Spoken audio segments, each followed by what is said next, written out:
आज की ताजा खबरों के इस अपडेट में बात करेंगे देश भर की तमाम बड़ी और काम की खबरों के साथ ही सरकार की ओर से आज लिए गए कुछ महत्वपूर्ण फैसलों जारी किए गए कुछ नए नियमों की।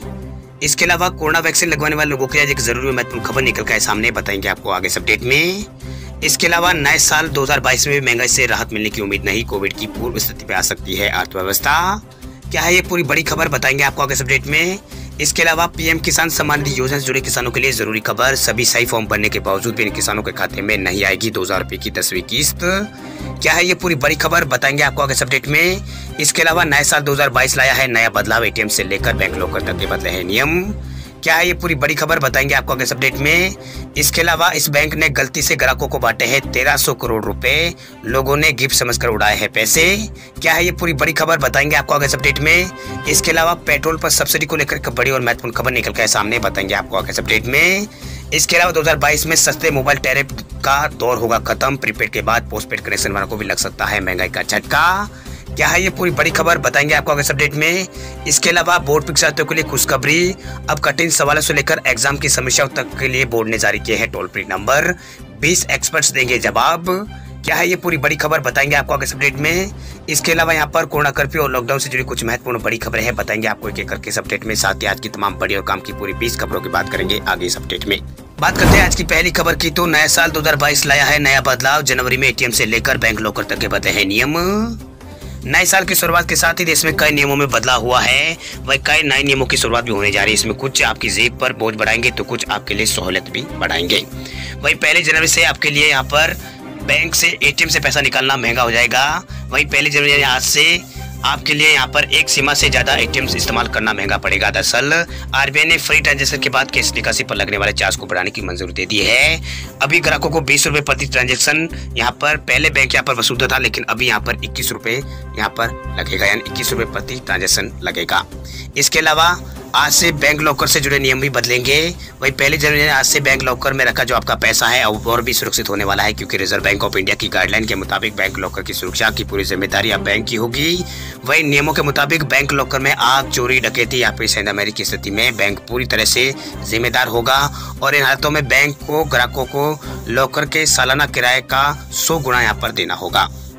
इसके अलावा इंडिया पोस्ट पेमेंट बैंक के नियमों में भी यहाँ पर आज बदलाव हो गया है। वह इंडिया पोस्ट पेमेंट बैंक ने आज चार्ज यहाँ पर बढ़ा दिए है। वह इंडिया पोस्ट पेमेंट यानी आईपीपीबी ने खाताधारकों को आज 1 जनवरी से तय सीमा से ज्यादा कैश निकालने पर या फिर डिपॉजिट करने पर चार्ज देना होगा। बेसिक सेविंग अकाउंट से हर महीने 4 बार कैश निकासी फ्री होगी।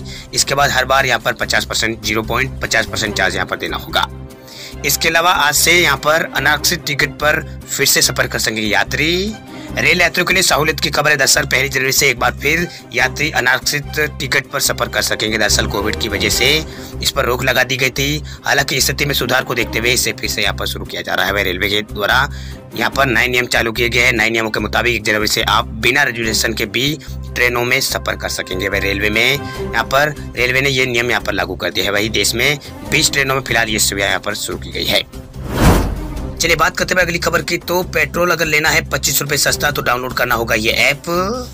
झारखंड में 26 जनवरी 2022 से पेट्रोल पर सब्सिडी के रूप में प्रति लीटर 25 रुपए की राशि लाभार्थियों तक पहुंचाने के लिए राज्य सरकार एक मोबाइल ऐप तैयार कर रही है।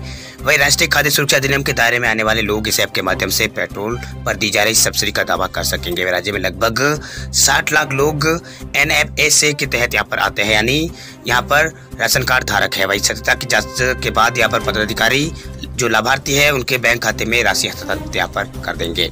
वही ये ऐप यहाँ पर NIC द्वारा यहाँ पर तैयार किया गया है। वही पेट्रोल पर घोषित सब्सिडी हासिल करने के लिए लाभार्थी को पेट्रोल पंप पर राशन या फिर अन्य कार्ड जो है उसे दिखाने की जरूरत नहीं होगी। हालांकि उसे पेट्रोल भराने के बाद पैसों को देकर यहाँ पर रसीद यहाँ पर लेनी होगी। वही लाभार्थी होने के लिए यहाँ पर NFSA के दायरे में यहाँ पर आना अनिवार्य है। वही राज्य सरकार द्वारा जारी किए गए यहाँ पर ऐप पर जाकर जो लाभार्थी है वो सब्सिडी पर दावा यहाँ पर कर सकेंगे, यानी आपको रसीद यहाँ पर लेनी होगी। उसके बाद इस ऐप के माध्यम से आपको यहाँ पर सब्सिडी मिलेगी। वही ऐप पर पेट्रोल पंप से मिली रसीद अपलोड करने के साथ राशन कार्ड नंबर, आधार नंबर और वाहन नंबर दर्ज करना होगा। वही खाद्य आपूर्ति विभाग और परिवहन विभाग दोनों के समन्वय में तैयार किया जा रहा है ये ऐप कार्डधारी के नाम और वाहन मालिक के नाम का ऑनलाइन मिलान करेगा। जानकारी सही जाने पर जानकारी जो सही पाए जाने के बाद यहाँ पर DBT के माध्यम से सब्सिडी यहाँ पर लाभार्थी को राज्य में दी जाएगी। चलिए बात करते हैं अगली खबर की। तो LIC ने लॉन्च किया है डिजी जॉन, ग्राहक अब खरीद सकते हैं ऑनलाइन बीमा पॉलिसी। देश की सबसे बड़ी बीमा कंपनी भारतीय जीवन बीमा निगम यानी LIC ने अपने डिजिटल सर्विसेज का विस्तार यहाँ पर किया है। कंपनी ने अपनी डिजिटल पहुंच बढ़ाने के लिए डिजी जॉन की शुरुआत यहाँ पर की है, जहां एक ही जगह पर कंपनी के ग्राहकों को सभी तरह की सुविधाएं मिलेगी। वही LIC ने अपने बयान में कहा है कि प्रौद्योगिकी केंद्रित जीवन बीमा कंपनी बनने के मकसद से वे परिसरों में स्थापित कियोस्क के जरिए अपने उत्पादों और सेवाओं की जानकारी यहाँ पर देगी। चलिए बात करते हैं अगली खबर की। तो प्री ओमिक्रॉन टेस्ट के नाम पर हो रही ऑनलाइन धोखाधड़ी से हो जाए सावधान, गृह मंत्रालय का अलर्ट ना करे ऐसी सगलती। देश में ओमिक्रॉन वेरिएंट के बढ़ते मामलों के बीच साइबर अपराधी आपदा में ठगी के नए अवसर तलाश रहे। वही केंद्रीय गृह मंत्रालय ने एडवाइजरी जारी करते हुए नागरिकों को चेताया है कि फ्री ओमिक्रॉन टेस्ट को लेकर आने वाले ईमेल, मैसेज या फिर फोन कॉल के झांसे में ना आए, वरना आप ठगी के शिकार यहाँ पर हो सकते हैं। ये गृह मंत्रालय की ओर से यहाँ पर आदेश यहाँ पर जारी किया गया, यानी एडवाइजरी यहाँ पर जारी की गई है। वही इस एडवाइजरी में यह भी कहा गया कि साइबर अपराधी ओमिक्रॉन वेरिएंट की PCR टेस्टिंग के लिए लोगों को ईमेल कर रहे हैं, जिसमें फर्जी और गलत लिंक फाइल अटैच यहाँ पर की जाती है। ये ईमेल ये लोग यहाँ पर सरकारी या फिर प्राइवेट हेल्थ सर्विस के नाम पर गलत इस्तेमाल करके निर्दोष नागरिक है उनको ठगने की कोशिश यहाँ पर इसमें कर रहे हैं। इन साइबर अपराधियों द्वारा भेजे गए ईमेल को जैसे ही यहाँ पर कोई व्यक्ति खोलता है, उससे संबंधित जो लिंक है उसके ऊपर क्लिक करता है तो वह एक फर्जी वेबसाइट पर चला जाता है, जो किसी सरकारी या फिर प्राइवेट हेल्थ सर्विस की तरह होती है, जहां कोई भी नागरिक कोविड-19 ओमिक्रॉन PCR टेस्ट के लिए आवेदन कर सकता है। चलिए बात करते हैं अगली खबर की। तो नए साल 2022 में महंगाई से राहत मिलने की उम्मीद नहीं, कोविड की पूर्व स्थिति पर आ सकती है अर्थव्यवस्था। नया साल शुरू हो चुका है और कोरोना की तीसरी लहर ने भी देश में दस्तक दे दी है। वही पहली लहर के देशव्यापी लॉकडाउन और दूसरी लहर की पाबंदियों की मार से देश अभी पूरी तरह से उभरा ही नहीं की, फिर भी देश में यहाँ पर देश की आबादी और सरकार को नए साल से ढेरों यहाँ पर उम्मीदें हैं। वही लोग बाग 2 साल के दौरान बीते भयावह स्थिति से निजात पाने के लिए जदोजहद यहाँ पर कर रहे हैं, मगर तीसरी लहर और कोरोना के नए वेरिएंट के बढ़ते प्रकोप की वजह से फिलहाल भारत के लोगों को और आर्थिक विशेषज्ञों को महंगाई और बेरोजगारी से राहत मिलती नजर नहीं आ रही है। वही देश के आर्थिक विशेषज्ञों को यहाँ पर उम्मीद है कि वित्तीय वर्ष 2021-22 के अंत तक भारत का जो सकल घरेलू उत्पाद यानी GDP है वो कोविड की पूर्व स्थिति पर वापस लौट आएगा। वही सामान्य आर्थिक गतिविधियां पटरी पर लौट आएगी। इससे अर्थव्यवस्था में सकारात्मक बदलाव है उसकी उम्मीद यहाँ पर है। हालांकि उपभोक्ता मांग में रुकापन और महंगाई, रोजगार की चिंता और असंगठित क्षेत्र की महामारी जनित समस्याओं का स्थायी यहाँ पर राहत कहीं यहाँ पर दिखाई नहीं दे रही है, मतलब इसकी कोई स्थायी राहत यहाँ पर फिलहाल नहीं दिख रही है। चलिए बात करते हैं अगली खबर की। तो दिल्ली में प्रॉपर्टी करने वाले लोगों के लिए अच्छी खबर, सर्कल रेट में 20% की छूट आगे भी रहेगी जारी।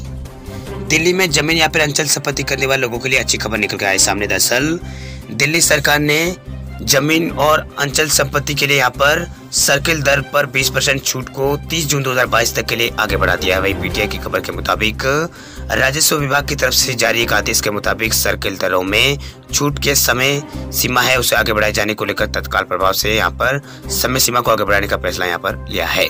वही खबर के मुताबिक राजस्व मंत्री कैलाश गहलोत ने अपने ट्वीट में कहा है कि दिल्ली सरकार की तरफ से घोषित सभी कैटेगरी के लिए सर्कल दरों में 20% की कमी 30 जून 2022 तक जारी रहेगी। वे मुख्यमंत्री अरविंद केजरीवाल के मार्गदर्शन में ये यहाँ पर है। वह हम सभी दिल्ली वासियों को यहाँ पर उन्होंने कैलाश गहलोत ने कहा कि हम सब दिल्ली वासियों को विश्वास दिलाते हैं कि जरूरत के समय हम अपने लोगों के साथ यहाँ पर खड़े रहेंगे।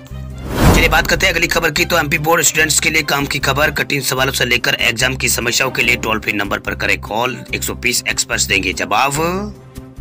MP बोर्ड परीक्षाओं की तैयारी कर रहे छात्राओं के लिए काम की खबर। दरअसल माध्यमिक शिक्षा मंडल ने 2022 में 9वीं से 12वीं तक की क्लास के स्टूडेंट्स के लिए टोल फ्री नंबर यहाँ पर जारी किया है। वे छात्रों से लेकर पेरेंट्स और टीचर्स इस टोल फ्री नंबर पर परीक्षाओं से संबंधित सवाल यहाँ पर पूछ सकते हैं। ये टोल फ्री नंबर है 1800-233-10175 ये नंबर है। इस पर आप किस तरह के भी यहाँ पर सवाल पूछ सकते हैं। इसके लिए मंडल ने 120 से ज्यादा यहाँ पर एक्सपर्ट यहाँ पर रखे हैं जो आपके सवालों का जवाब देंगे। वही हेल्पलाइन से प्रदेश के हाई स्कूल और हायर सेकेंडरी परीक्षाओं से संबंधित जानकारी भी ली जा सकती है। वह MP बोर्ड के निदेशक ने बताया है कि 2022 में होने वाली वार्षिक परीक्षाओं के लिए यह हेल्पलाइन सेवा शुरू की गई है। इस नंबर पर विद्यार्थियों के अलावा शिक्षक, विद्यार्थियों के पेरेंट्स भी बातचीत यहाँ पर कर सकते हैं। वही बोर्ड परीक्षाओं और माध्यमिक शिक्षा मंडल से संबंधित सभी प्रकार के प्रश्न यहाँ पर इसमें किए जा सकते हैं।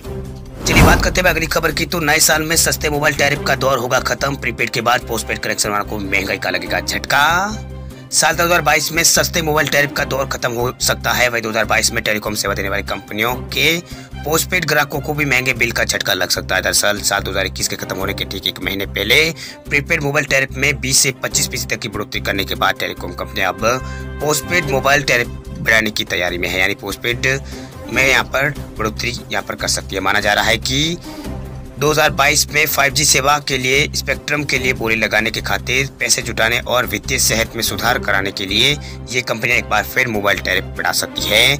इस बार नज़र पोस्टपेड और यहाँ पर प्रीपेड मोबाइल टैरिफ और डाटा रेट्स पर कंपनियों की नजर है। वही टेलीकॉम के जानकारों को मानना है कि प्रीपेड टैरिफ बढ़ाने के फैसले के बाद टेलीकॉम कंपनियां नए साल 2022 में पोस्टपेड टैरिफ बढ़ा सकती है। वही पोस्टपेड टैरिफ टेलीकॉम कंपनियां यहाँ पर बढ़ाती भी है तो उनकी सेहत पर इसका कोई असर यहाँ पर नहीं पड़ता है, क्योंकि ग्राहकों को खोने का डर नहीं होता है। वही पोस्टपेड सब्सक्राइबर जल्दी ही यहाँ पर मोबाइल नंबर पोर्ट नहीं कराते हैं। वही पोस्टपेड यहाँ पर जो पोस्टपेड है वो ग्राहक वो उन्हीं कंपनियों के पोस्टपेड कनेक्शन रखते हैं जिनकी सेवाओं पर उनका भरोसा होता है। हालांकि इसके मुकाबले प्रीपेड कस्टमर सबसे ज्यादा नंबर पोर्ट यहाँ पर कराते हैं। चलिए बात करते हुए अगली खबर की, तो पीएम किसान सम्मान निधि योजना को लेकर बड़ी खबर। सभी फॉर्म सही भरने के बावजूद भी इन किसानों के खाते में नहीं आएगी 2000 की 10वीं किस्त। प्रधानमंत्री किसान सम्मान निधि योजना के तहत आज जारी होने वाली 10वीं किस्त की रकम लाखों किसानों के खाते में ट्रांसफर नहीं होगी। दरअसल आयकर दाताओं को स्कीम का पैसा न दिए जाने का प्रावधान है। अगर किसी किसान ने पिछले वित्तीय वर्ष में इनकम टैक्स दिया है तो वह अप्लाई नहीं कर सकता है, लेकिन ऐसे लाखों लोगों ने आवेदन किया था जिसका आधार कार्ड के जरिए ऐसे लोगों को चिन्हित यहाँ पर किया गया है। अब उनसे पैसों जो उनका पैसा है उसे वापस यहाँ पर लिया जा रहा है। सबसे ज्यादा उन्हीं किसानों की गड़बड़ी है जो इनकम टैक्स देते हैं। अवैध रूप से इस स्कीम का फायदा लेने वाले 56% आयकरदाता किसान हैं। वही बिहार सरकार ने तो बेकायदा यहाँ पर पीएम किसान सम्मान निधि योजना के तहत आयकर भरने वाले अयोग्य किसानों की सूची भी यहाँ पर जारी कर दी है, जिसमें हर ग्राम सभा के ऐसे किसानों के नाम हैं यहाँ पर, इसमें जिनके फोन नंबर और यहाँ पर नाम यहाँ पर दिए गए हैं जिन्होंने अवैध रूप से पीएम किसान सम्मान निधि योजना का लाभ लिया है। वही बिहार सरकार के डीबीटी पर यहाँ पर डीबीटी वेबसाइट पर खासतौर पर उन किसानों की सूची अपलोड की गई है जो इनकम टैक्स देते हैं। वही किन लोगों को इस किस्त का यहाँ पर फायदा नहीं मिलेगा, किन लोगों को नहीं मिलेंगे 2000 रुपये, उनमें हम आपको बता दें कि कोई पूर्व सैनिक हो या फिर वर्तमान किसी संवैधानिक पद पर हो। इसके अलावा वर्तमान या फिर पूर्व मंत्री या फिर मेयर, जिला पंचायत अध्यक्ष, एमएलए या फिर एमएलसी या फिर लोकसभा सांसद ही क्यों ना हो, इन लोगों को यहाँ पर इस योजना से बाहर रखा गया, यानी ये लोग स्कीम से बाहर माने जाएंगे भले ही वे किसानी क्यों ना करते हो। केंद्र सरकार या राज्य सरकार के अधिकारी इससे बाहर रहेंगे। वही पिछले वित्त वर्ष में आयकर भुगतान करने वाले किसानों को फायदा नहीं मिलेगा। वही 10,000 रुपए से अधिक पेंशन पाने वाले किसान को भी इस यहाँ पर योजना का फायदा नहीं मिलेगा। इसके अलावा पेशेवर डॉक्टर, इंजीनियर, सीए और इसके अलावा वकील और यहाँ पर आर्किटेक्ट को भी योजना से बाहर यहाँ पर रखा गया है। चलिए बात करते हैं अगली खबर की, तो मुंबई में 15 जनवरी तक धारा 144 लागू, हर दिन 12 घंटे की लगी है पाबंदी। पूरे देश में ओमिक्रॉन के मामले तेजी से बढ़ते नजर आ रहे हैं। वही महाराष्ट्र और दिल्ली में ओमिक्रॉन के सबसे अधिक मामले सामने आए हैं। इस बीच ओमिक्रॉन के बढ़ते मामलों को देखते हुए मुंबई पुलिस ने शहर में 15 जनवरी तक धारा 144 लगा दी, यानी लॉकडाउन की जैसी पाबंदियां मुंबई के अंदर रहेगी। वही मुंबई पुलिस ने नागरिकों को यहाँ पर कहा है कि बीच, खुले मैदान और समुद्र किनारे और यहाँ पर पार्क और इस तरह के सार्वजनिक स्थानों पर शाम 5 बजे सुबह 5 बजे तक यानी 12 घंटे तक रोक यहाँ पर मुंबई में लगा दी गई है। इससे पहले मुंबई पुलिस ने 30 दिसंबर से 7 जनवरी तक के लिए धारा 144 लागू किया था। वही बीएमसी ने 30 दिसंबर से 7 जनवरी तक रेस्टोरेंट, होटल, बार, पब और रिसोर्ट और क्लब समेत सब कुछ यहाँ पर बंद करने का या फिर खुली जगह पर नए साल का जश्न की पार्टी पर रोक लगा दी थी। चलिए बात करते हैं अगली खबर की, तो ब्रिटेन के इस बैंक ने गलती से ग्राहकों को बांटे 1300 करोड़ रुपए, लोगों ने गिफ्ट समझकर उड़ाया। इंग्लैंड के अंदर एक बैंक ने गलती से ग्राहकों को 1300 करोड़ रुपए यहाँ पर बांट दिए, जिससे लोगों ने यहाँ पर गिफ्ट समझकर उड़ा दिया है। इसके बाद बड़ी तादाद में ग्राहकों ने अपने खातों में आए पैसे को क्रिसमस पार्टी में यहाँ पर उड़ा दिया। अब बैंक को इन रकम को वापस हासिल करने में बड़ी मेहनत यहाँ पर करनी पड़ रही है।